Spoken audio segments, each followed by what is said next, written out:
Friday night, Dez hosted an incredible gathering for everybody. Got a chance to see his house. So sick. He has a hat right in the middle of his living room. His house is like a museum. Paintings everywhere. Like, very beautiful. It is. Dez's house is one of the nicest houses I've ever seen. Like, it is incredible. Right in the middle has a hat with a box around it. And then it says, the greatest catch I've ever made. And it's Desmond Howard.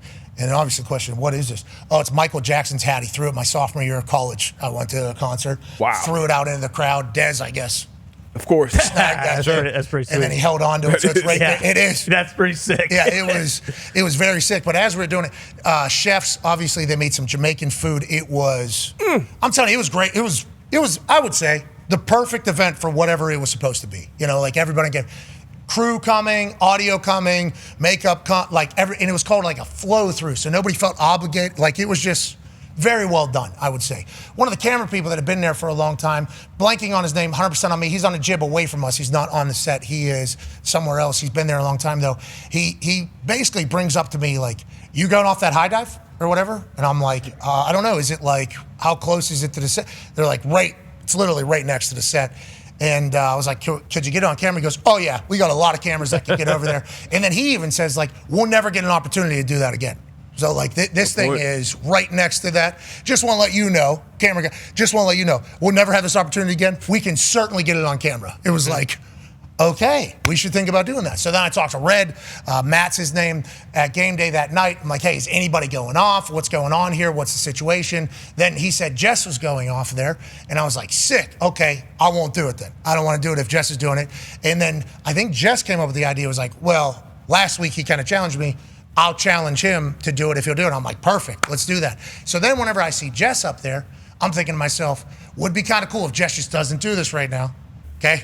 Then if I was to do it later, Jess didn't do the field goal thing, Jess didn't do the top thing, but instead Jess, just like a G, cuts a promo up there, puts that thing down, walks right off, wasn't even a second thought, walks right off of that thing, nails it. Yeah, send it. Picture perfect in that entire thing. I'm like, damn, like Jess really, what do I do that is even close to winning there? So then there was a Speedo conversation that started happening. Sure. A Speedo conversation that was brewing, you know, a little bit before the show. I asked this Cam gentleman, I said, hey, what do the divers wear when they go off there? They wear a Speedo, right? Yeah, I was like, can I get a Speedo from the diving team? Because then when I drop that shit, it'll say Miami.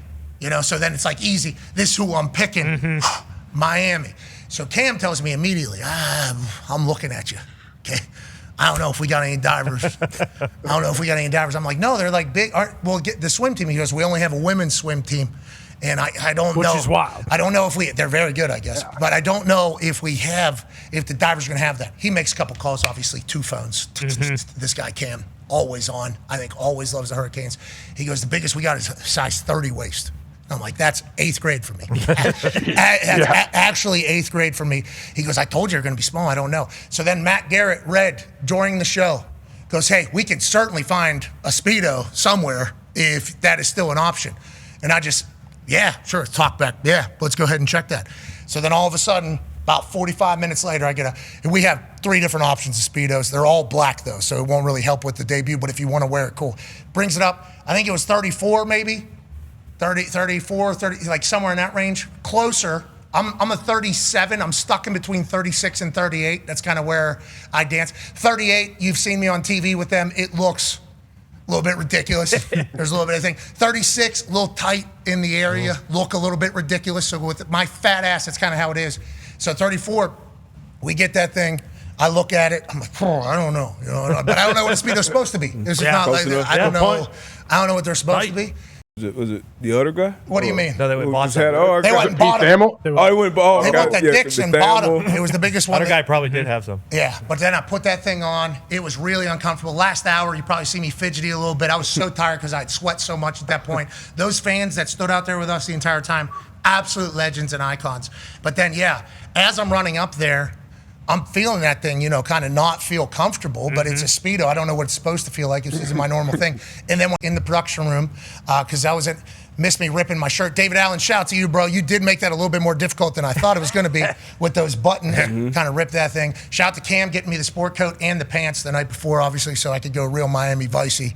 Yeah, it was a good time, man. It was fun, but it was a lot further of a fall than I thought it was going to be. Sure. Yeah, how was it right there? Was it when you got up there? Was it okay? This is a little taller than I thought this would feel. Didn't look down.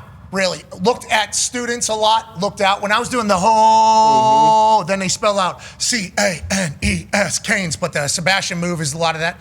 Didn't look down.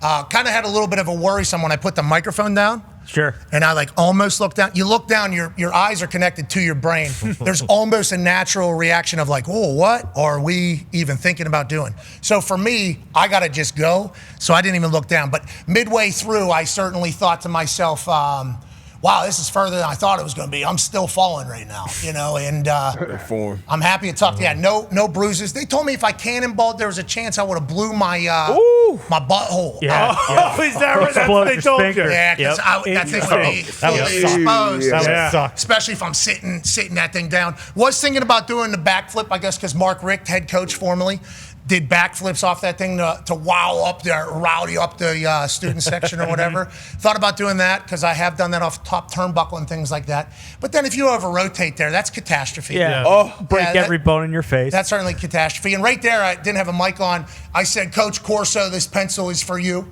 Okay, and the reason why I did a pencil is because, first of all, I thought it was sweet to honor Coach Corso like that, but also the thought of just dying up there was much less with the pencil. So this is a good move. That's how it all came together, AJ, and what a day. Then I get to my phone like 20 minutes later, because I'm drenched in my phone and my shit's everywhere, and I'm like, man, I wonder how many people think I'm the worst human on earth for doing that. I was like, look at this guy. I thought there was going to be a lot.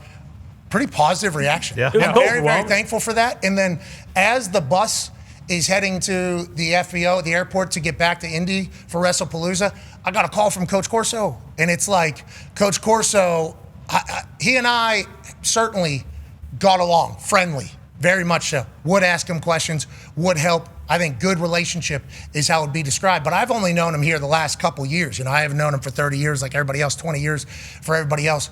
So him calling me unprompted out of nowhere was awesome. And right behind me there is our last show rundown of picks that we had at Ohio State.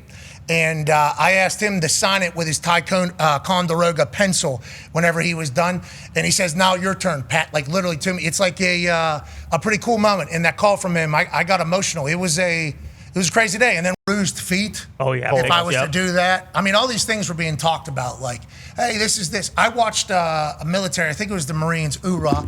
I think it was them jumping out of coppers, like what you do with your shit. So I just tried to mimic that. And, body feels good. So that was your first time jumping off something that high? No, so we jumped off a pier in Pittsburgh. It was down on, what was that road? Down on Barking. Yeah, Barking Road. It was into a river, but it was always night.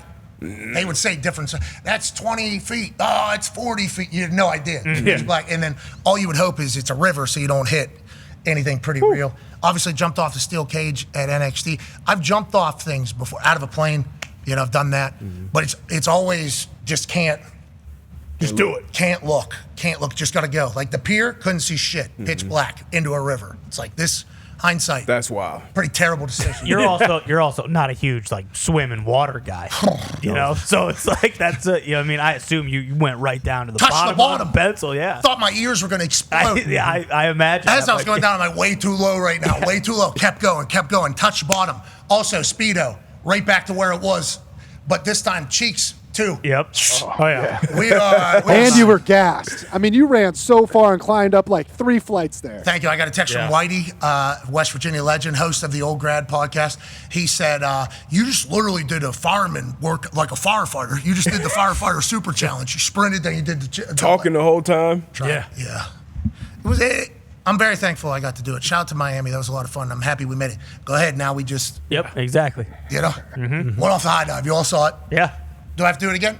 Did it. No, No way. Already did it. We're going to do an Olympic thing someday. They'll have that high dive, and I'll be like, that was so much fun when I got to do it. Don't want to copy it. You've already done it. Oh, it's not going to be. Tan lines, everybody needs to relax. I fell asleep in Puerto Rico. What are you going to do? Okay? I thought they looked good. I fell asleep in Puerto Rico. You know, that's It's all right. that was day 1 I got down there. Yeah. You should have seen what that felt like day 2 down there, up here. It is crazy that I guess like my whole body could be that tan if I just fell asleep in Puerto Rico for 3 to 4 hours. Yeah, there you go. Because I had those shorts on, you know, I had sunglasses on with a hat up here, a towel over my body, just kind of passed out, maybe on some vitamins. And I'll tell you, you saw where I didn't cover myself. Yeah. It's still there. That's what a month. You want this, you got this.